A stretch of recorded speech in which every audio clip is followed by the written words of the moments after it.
एक बार की बात है। तुगलकनगर राज्य में प्रताप सिंह नाम का एक राजा हुआ करता था। वह बहुत ईमानदार और साहसी था। उसे अपनी प्रजा से बहुत प्यार था। उसके राज्य में सभी लोग उससे खुशी से एक साथ रहते थे। राजा को एक बात हमेशा परेशान किया करती थी कि उसके जाने के बाद उसके राज्य को कौन संभालेगा, क्योंकि उसकी कोई औलाद नहीं थी। एक दिन राजा ने अपने राज्य से ही किसी युवक को अपना उत्तराधिकारी चुनने का फैसला किया। वह अपनी ही तरह किसी ईमानदार लड़के को सत्ता सौंपना चाहता था, जो प्रजा का ख्याल रखे। राजा ने काफी सोच विचार करके राज्य के सभी होनहार बच्चों को दरबार में बुलाया और घोषणा करते हुए कहा, मैं आप सब में से किसी एक को अपना उत्तराधिकारी बनाना चाहता हूँ।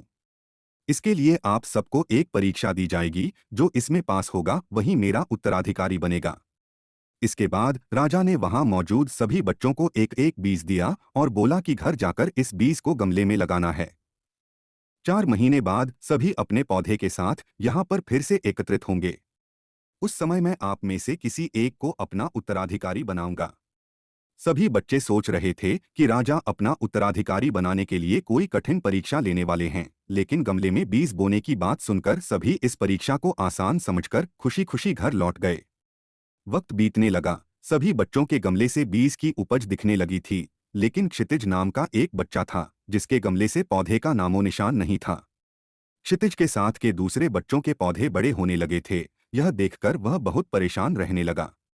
वह मन ही मन यह सोचता रहता था कि सबके गमले में पौधे आ गए, लेकिन उसके गमले से पौधा क्यों नहीं आ रहा है। उसने सोचा कि हो सकता है उसका पौधा उगने में अधिक समय ले, इसलिए उसने हार नहीं मानी और वह पूरी मेहनत और लगन के साथ गमले की ओर ज्यादा देखभाल करता। धीरे धीरे 4 महीने बीत गए, लेकिन क्षितिज के गमले से कोई पौधा नहीं आया। वहीं ज्यादातर सभी बच्चों के गमले में पौधे निकल आए।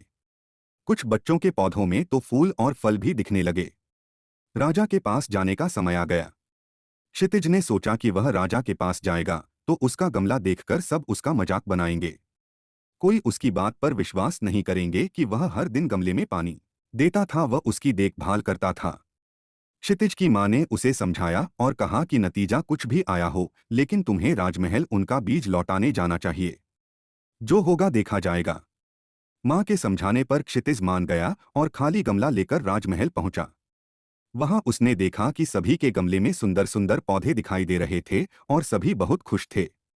उसका गमला देखकर सभी हंसने लगे और अपनी मेहनत का बखान करने लगे।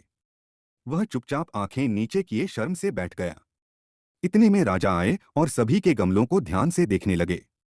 जब वह क्षितिज के गमले के पास पहुंचे तो उन्होंने पूछा, यह किसका गमला है? क्षितिज, जी मेरा। राजा, तुम्हारा गमला खाली क्यों है? क्षितिज, मैं रोजाना इसको पानी देता था। मैंने इसकी बहुत देखभाल की, लेकिन इसमें से पौधा नहीं निकला। राजा, आओ मेरे साथ। क्षितिज राजा द्वारा बुलाने पर डर गया, लेकिन उसे राजा की आज्ञा माननी ही थी। वह धीरे धीरे राजा की तरफ आगे बढ़ा। राजा उसे सिंहासन के पास ले गए और बोले, तुम ही इस राज्य के असली उत्तराधिकारी हो। राजा के इस फैसले से वहां मौजूद हर कोई हैरान रह गया। राजा ने कहा, मैंने जो बीज दिया था वह नकली था। उससे पौधा आ ही नहीं सकता था। आप सबने बीज बदल दिया, लेकिन क्षितिज ने ईमानदारी के साथ 4 महीने मेहनत की और अपनी असफलता स्वीकार करते हुए मेरे सामने खाली गमला लाने का साहस दिखाया। क्षितिज में वो सारे गुण हैं जो एक राजा में होने चाहिए। इसलिए इस राज्य का अगला उत्तराधिकारी मैं क्षितिज को बनाता हूँ। सभी युवकों का सिर शर्म से झुक गया। वे चुपचाप दरबार से बाहर निकल गए। इस तरह क्षितिज ने ईमानदारी की बदौलत राज्य का सिंहासन पा लिया। कहानी से सीख, हमें किसी भी परिस्थिति में ईमानदारी नहीं छोड़नी चाहिए। इंसान को उसकी सच्चाई और ईमानदारी का फल जरूर मिलता है।